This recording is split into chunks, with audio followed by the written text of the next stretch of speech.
The crowds are a lot smaller than in Greece or Spain, but the message of these protesters in Germany is the same. Break the power of the banks and big business.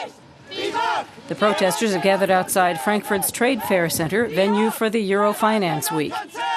It's Europe's biggest financial trade show.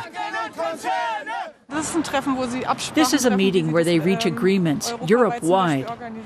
And when you look at Greece, you can see the result of their work.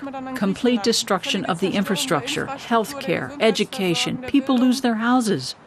There are people going hungry in Greece now.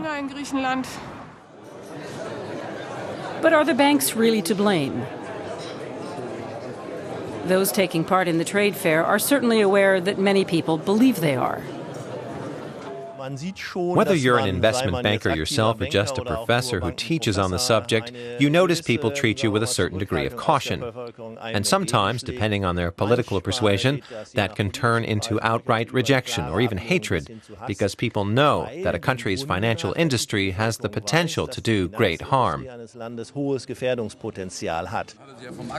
So how can that potential be held in check?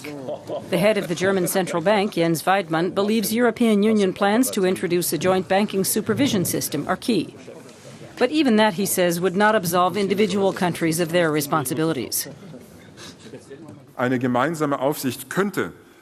joint supervisory body could make the financial system more robust and make crises less probable. It could potentially relieve the burden on the public finances of all member states and on joint monetary policy. But even a supervisory system can't prevent all imbalances in the banking system.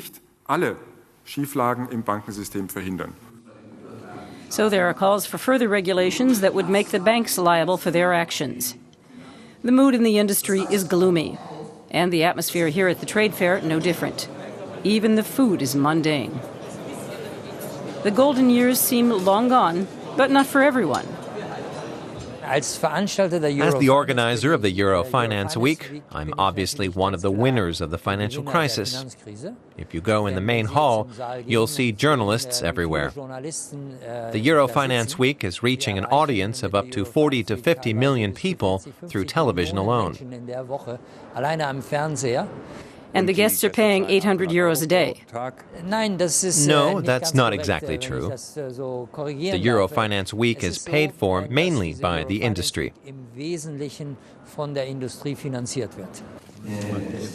And industry heavyweights like the Deutsche Bank are here in force. Co-CEO Jürgen Fitschen reminds delegates that at the end of the day, the banks are still there to earn money. I sometimes get the feeling that when you say that today you get at best indifference, at worst comments like they'll never learn, they just want to carry on like before. That's not what I'm saying.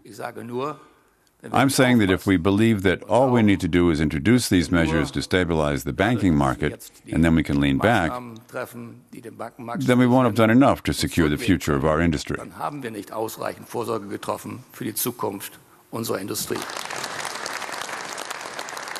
There's no leaning back here yet. The finance industry is still very much at the center of the debt crisis in Europe.